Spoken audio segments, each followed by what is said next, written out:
Hello again. I just wanted to elaborate a bit on this whole theme of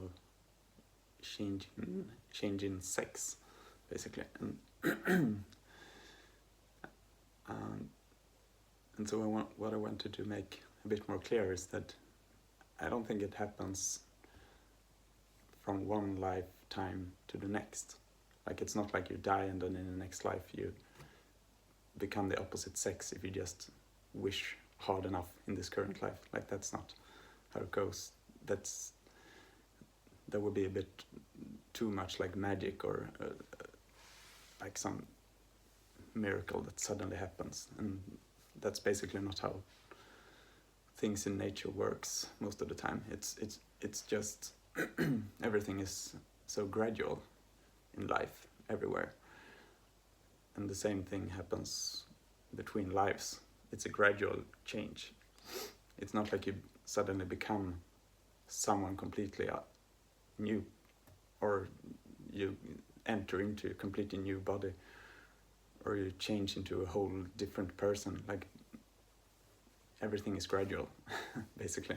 So just how in our first years of our current life we sort of build into our current personality, and around probably my age, around 30, you start to become a bit more like home in yourself in this current life. So before 30, you sort of build gradually into what you become, and then it's a more slow process into developing and exploring new interests and stuff like that, that you later on continue in your next life. So to illustrate, like, this might be a bit of a simplification, but basically if you're born to overweight parents and you yourself are an overweight teenager as a result of that, and you sort of get this big body to you, that's a inheritance from your past life. And when you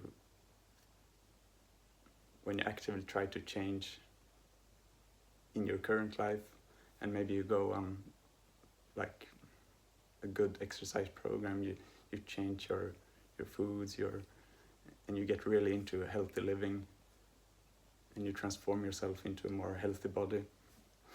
That's possible in one lifetime to do.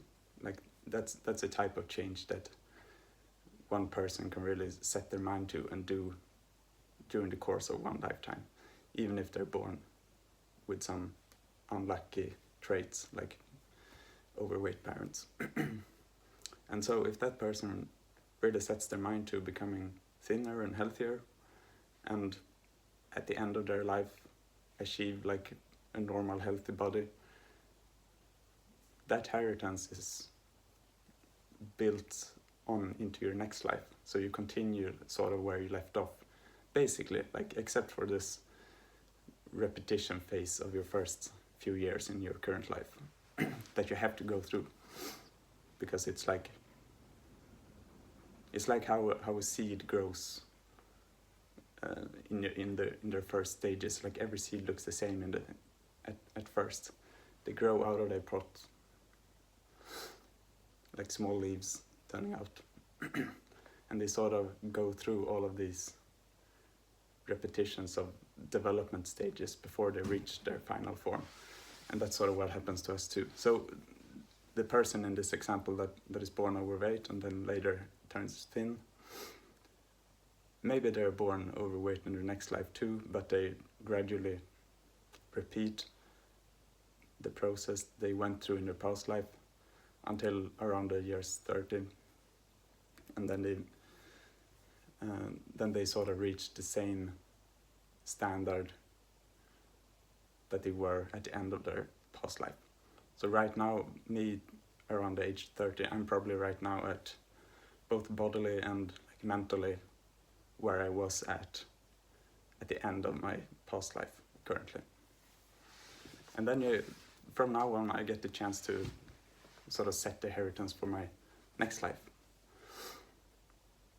And like I said, the example of being overweight is a simplification, but it's the basic theme of how traits get transferred from one life to the next.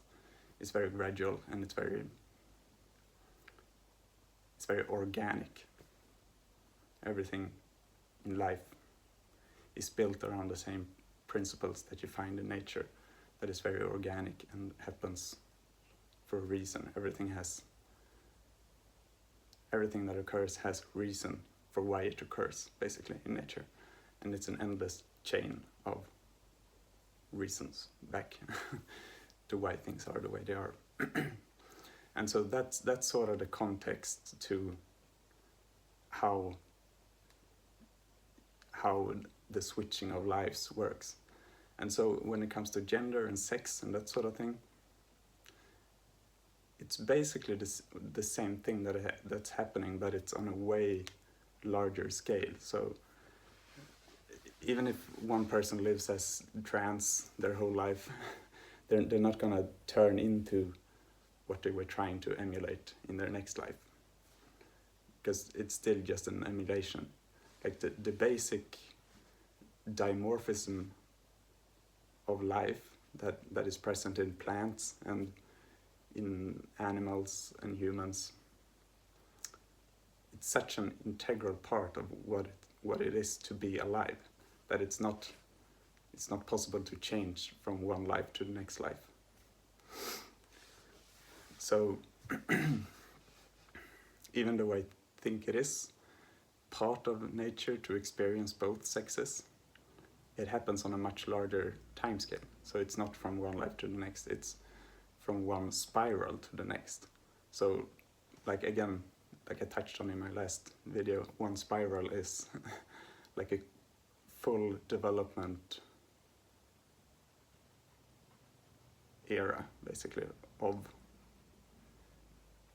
the forms of lives that can be experienced. So it goes all the way from the minerals and stones and stuff like that, to plants, to animals, to real humans that we have not yet reached, but that Jesus Christ is part of, the real human category. And then there are some more stages you go through before you enter from the start again, basically. And that's why it's called a spiral, because I shouldn't do this, basically. I should do like this, because it's a continuum of growing up and up and up and up. But you can only go through so many rotations before the same principles start to appear again. So if you start as a plant in this spiral, you go through animals and humans, and then you sort of go through the same principles that the plants are again. So that's sort of one section of the endless spiral, you can think of it.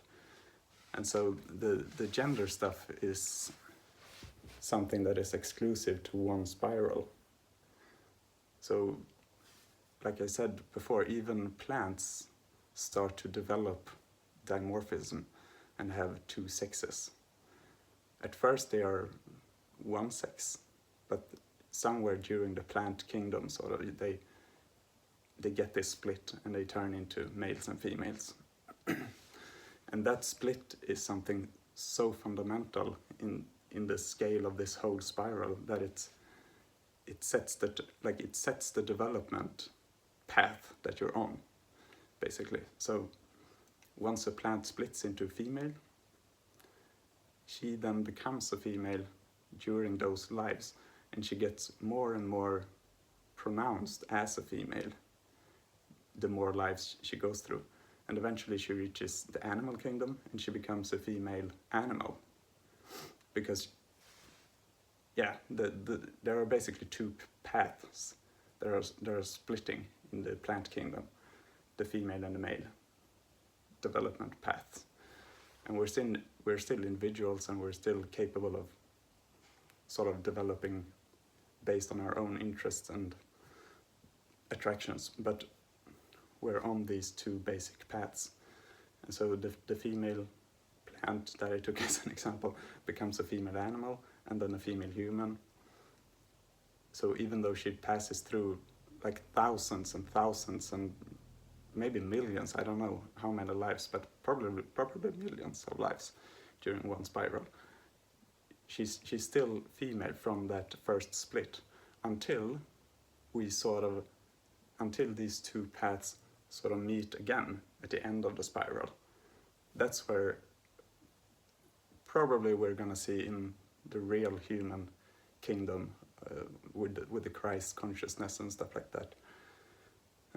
So Jesus Christ, even though he's male, he's very close to reaching this return of the two paths.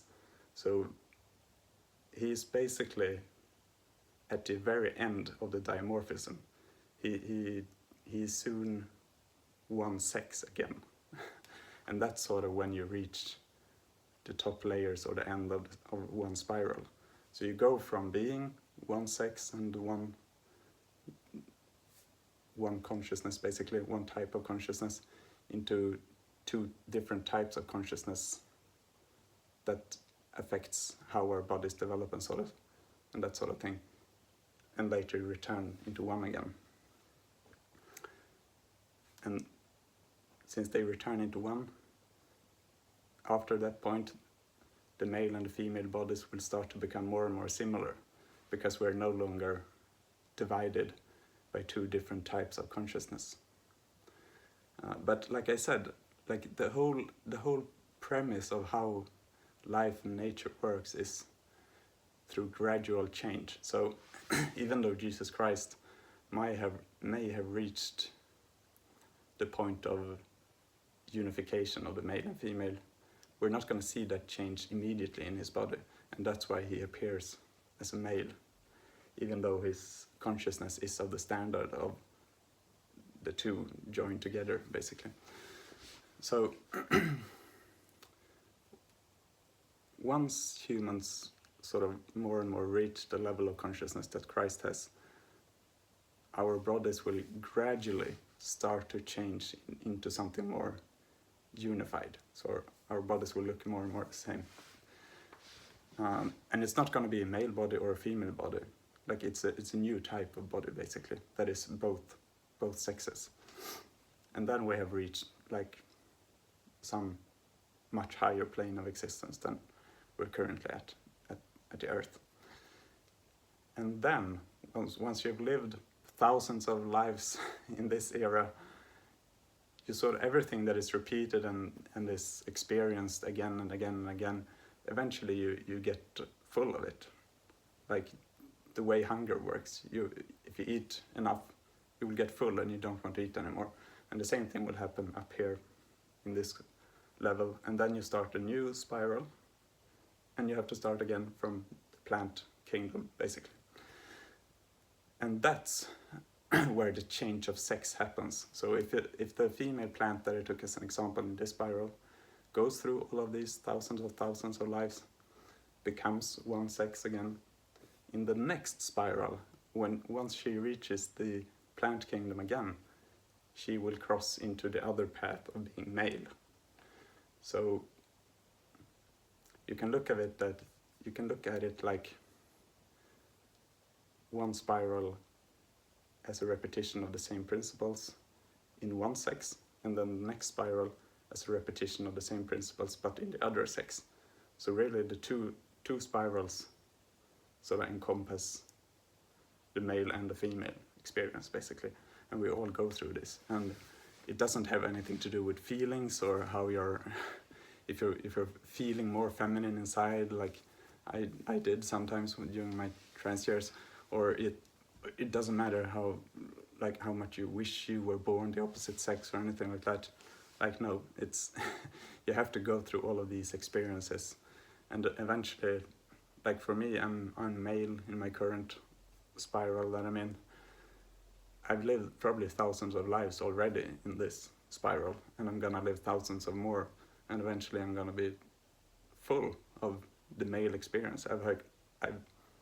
During all of these lives, I would have experienced all the main basic principles that can be experienced as a male, and then I'm full of it, and then I'm gonna go to the next spiral and experience the female main principles of the female consciousness.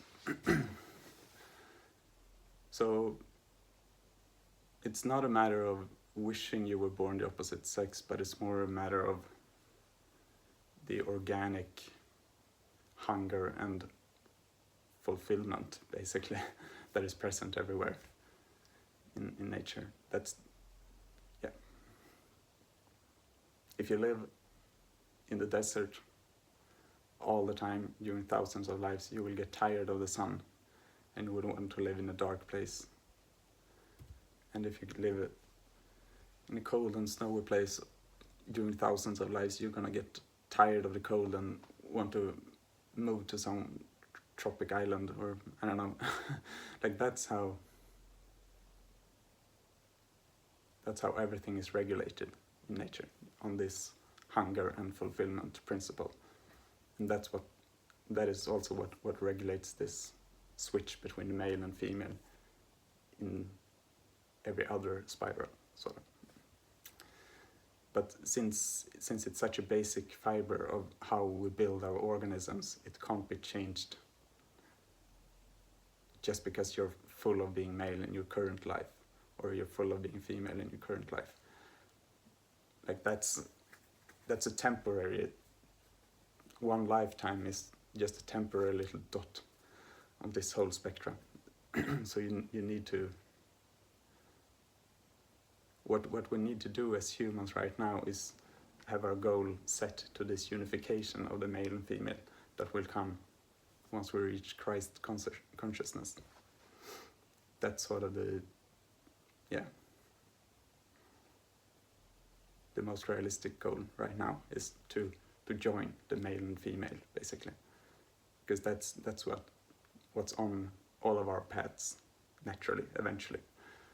And so if you're self-conscious of that goal and work towards it, you may help the natural process of reaching that point. But it is a bit unrealistic to think that you can switch sex between one life to the next, or even, as the trans movement suggests, in your current life. That's you can emulate, and you can let the energy out of your opposite pole, because we all have masculine and the feminine inside of us, like two different poles inside of us, and we can regulate how much we let out of each one. So a male can live like with his masculine pole completely out and his feminine pole completely suppressed, and we get these really extreme forms of maleness and the opposite for the female. Or you can try to reach some sort of balance and experience a bit of the both, and you can let both energy centers out, basically. And that's where a lot of creativity happens, I think, is when you allow yourself to be present or conscious in both energy centers or poles.